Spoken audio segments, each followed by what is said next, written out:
G'day guys, this is going to be a little bit off topic to my normal videos, but I have mentioned a few times that I do a lot of other things too. So I thought I'd include that content on here too. I will put it into playlists. This is my dirt bike. It's a 125. It's a very good 125. Most of the little Chinese 125s come with way smaller ports, smaller valve sizes, lower compression ratios, poor balance on the crank, and small carby barrel. A prime example would be this little Chinese 125 here. Look at the size of the intake on that, and look at the size of the exhaust on that, and compare that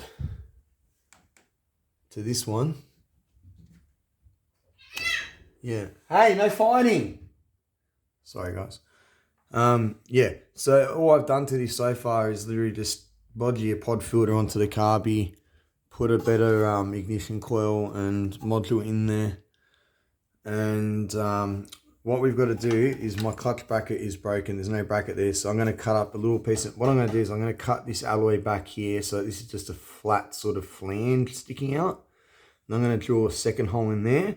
I'm going to make a middle bracket that sits. I'll take that bolt out and put a bolt and nut there, and I'll mount a metal bracket onto there that will hold the clutch cable. As you can see, I've already got a couple of nuts and washers on it ready to stick it in the bracket. I've already started working on this. Also, the clutch lever mechanism inside kept popping out. There was something wrong with it, the design. I fixed that with a piece of metal that's bolted on from the case. It just literally stops it popping out of place. It doesn't have any pressure on it. It literally just vibrates and it goes to the left and then can't engage the clutch. And with the little thing that I've added in there, that can't happen anymore. So things that I do have to do with this. I got this bike, it was sitting in my mate's garage with completely flat tires. Oil was never changed in the motor. The thing, it was abused and then left to sit to rot. The carby was all gunked up. Everything was just screwed on it. The ignition module didn't work. I've got a better one on it now, but yeah. So I fixed all those issues up, cleaned out the carb, but I've noticed there is still one other problem other than the clutch that I need to address. So it's either there's a leak somewhere on the motor.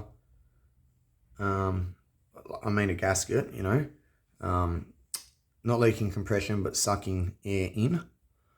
There's either a leak somewhere, or what's most likely going on, because when I rebuilt the carby, I had all my parts on the floor and I stepped on the fuel floats lever, if you want to call it that, and bent it. So I tried to bend it back to the right angle, but it could be a little bit off. And what that does, there's two jets in here. There's a main jet that go, the size of it's basically adjusted. The jet size isn't adjusted, but the opening on the jet's adjusted because it has a needle. It's a needle and seat set up, and the needle lifts up as you open the accelerator, right? Now the second jet, it's a different style jet that's not changed. Its flow rate doesn't change by you accelerating so much, but it's changed by the absolute vacuum pressure in here. So if the choke's on, it's going to suck a lot of fuel through it. If the choke's off, it will suck less. If you let go of the accelerator, it'll suck a little bit more. It's hard to explain, but the thing is, the float level affects that a lot more than the main jet. The main jet, you can just, if the float's a little bit off, just a little bit, you can tune that out by raising or lowering the needle. With the other jet, the float level has to be bang on for that. So anyway, the point I'm getting at is I either have to hunt down a leak or adjust my float level, but it's nothing major. All it does is it just means the RPMs don't drop straight away. It kind of sounds like a 2-stroke with an air leak. It's not, it's a 4-stroke. Anyway, I'll show you guys what I mean. Just give me a second.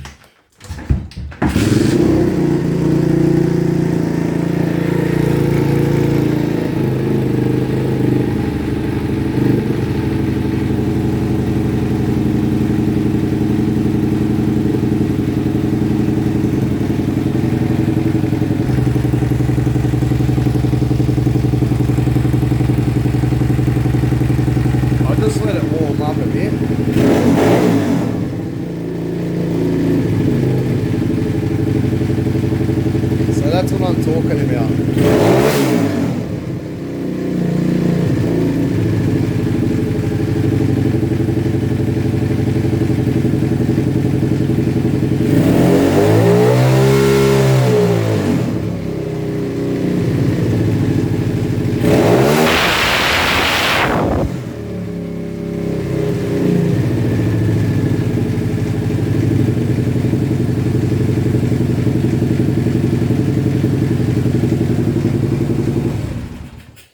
So it's not by any means unrideable or a problem, and it dry shifts perfectly fine anyway. That's how I've been riding it.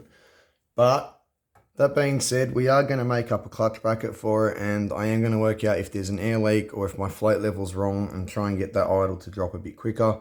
I do realise these cheap Chinese motors never run quite perfect, but this is actually one of the better clones. So I think I'll be able to get it to run pretty good. Then, in the future, we might shave half a mil off the head and open up the ports and do stuff like that to it, try and get some more power out of it. But, because I like tinkering around with small engines.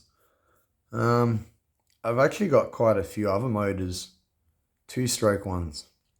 And those are the ones I really like to have fun with because, as you probably know, balancing, porting, polishing, there's a lot of fun. Designing expansion chambers, I love it. I just love 2-strokes, you know.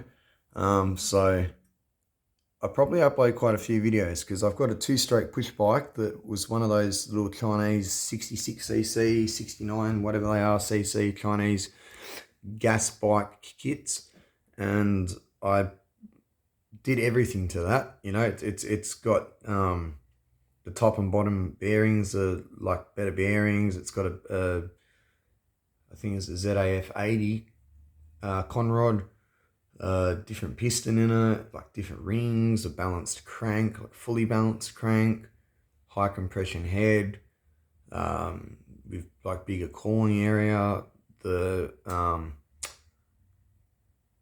intake port, I can't remember how much I lowered that, but I lowered that by a little bit, and the exhaust port, I can't remember what I did with that, but it's been ported, polished, balanced, the whole lot. I've got one of those. I've got little 50cc engines for little motor scooters I do the same thing with. And I get these things to go bloody quick. Like my push bike, it does 70, 80k. When I got it out the box, it was lucky to do 45, 50. My mate's one only did like 35, 40. They're pretty dodgy. So that's why I like 2-bangers, because you can get a lot of power out of them for size, and you can work them up and get even more power out of them. So there's definitely going to be some mechanical content coming for you guys. I actually just got another one of the said engines that I was just talking about, because I need some replacement parts, well, just some piston rings for mine, so I've got them now. They're not going to be as good as the ones I had, but they'll do for now. I guess I might do something with this little crappy 125. I don't know. I really haven't made up my mind on that yet.